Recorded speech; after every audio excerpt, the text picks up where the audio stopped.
পাত্রপক্ষ আমাকে আজকে দেখতে এসেছে, কিন্তু আমি জানতাম না। সিঁড়ি বেয়ে লাফাতে লাফাতে নামতে নামতে গলা ছেড়ে গান গাইতে শুরু করলাম।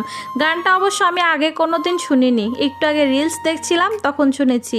এখনও মাথা থেকে বের হচ্ছে না গানটা। গানের লিরিক্সগুলো অবশ্য ভালোই লেগেছে।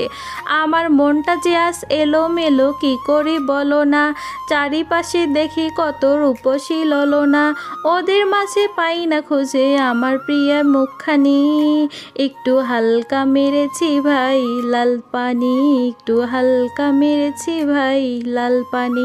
পরের লিরিক্সগুলো আর গাওয়া হলো না। ড্রয়িং রুমে উপস্থিত কয়েকজনকে দেখে আমার গানটা আপনা আপনি থেমে গেল।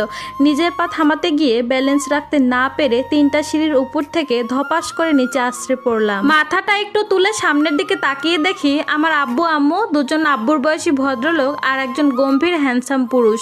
আম্মু বলেছিল আমাকে দেখতে 3জন মানুষ আসবে, একজন ঘটক, ছেলে আর ছেলের বাপ।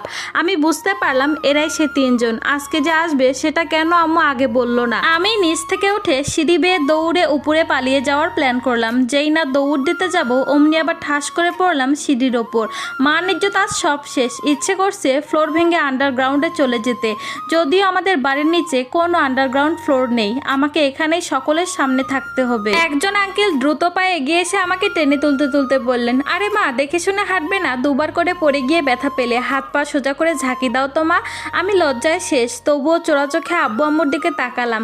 তাদের দুজনের চোখে মুখে সেই রকমের রাগ। এরা বাড়ি থেকে গেলে আজকে আমার খবর আছে। দিনে 100 বার বলে সিঁড়ি বেয়ে শান্তভাবে নামতে আর গলা ছেড়ে গান না গাইতে, কিন্তু আমার কি দোষ? আমি কি জানতাম নাকি এখন এরা আমাকে দেখতে আসবে? জানলে তো এমন করতাম না। বেটা গম্ভীর হ্যান্ডসামের দিকে তাকিয়ে দেখি খচ্চর বেটা মুসকি মুসকি হাসছে আমার দিকে তাকিয়ে। চোখাচোখি হতেই খচ্চর বেটা চোখ সরিয়ে নিল। এই বেটাকে কোনোভাবে বিয়ে করা যাবে না। এই বেটা খচ্চরের সাথে বিয়ে হলে সারা জীবন আমাকে এই বিষয় নিয়ে খোঁচাবে। বেটার হাসি দেখে বুঝতে পেরে গেছি বেটা সেই লেভেলের খচ্চর। আমি চাইলে কি আর হবে? খচ্চর বেটা আমাকে পছন্দ করে ফেলেছে। ওনার বাপটা, ওই যে আমাকে টেনে তোলা আঙ্কেলটা, উনিও আমাকে পছন্দ করে ফেলেছেন। আব্বু আম্মু পছন্দ করেছে খচ্চর লোকটাকে। ওনার বাপ নাকি আব্বুর বন্ধু, আমি আজকে জানতে পারলাম। ড্রয়িং রুমের সবাই খচ্চর বেটাকে আমার রুমে নিয়ে যেতে বলল। আমার মাথায় আকাশ ভেঙে পড়লো। আমার রুমের 12টা বেজে আছে এলোমেলো হয়ে। নিচে আসার আগেই পুরো রুম লন্ডভন্ড করে রেখে এসেছি। সিঁড়ির উপর উঠতেই খচ্চর বেটা বলে, তুমি তো দারুণ গান গাইতে পারো, আবার ভালো আচারও খেতে পারো। আমি রেগে কটমট করে তাকালাম। খচ্চর বেটা আমার চাহনি অপেক্ষা করে আবার বলে, ওই দিন বাড়ির সামনে বৃষ্টির মধ্যে ধপাস করে যে পড়ে গিয়েছিলে, আমি ওই দিনও দেখে নিয়েছিলাম। আমি হা করে তাকিয়ে রইলাম শুধু। বেটা আমার হা করা মুখটা বন্ধ করে দিল।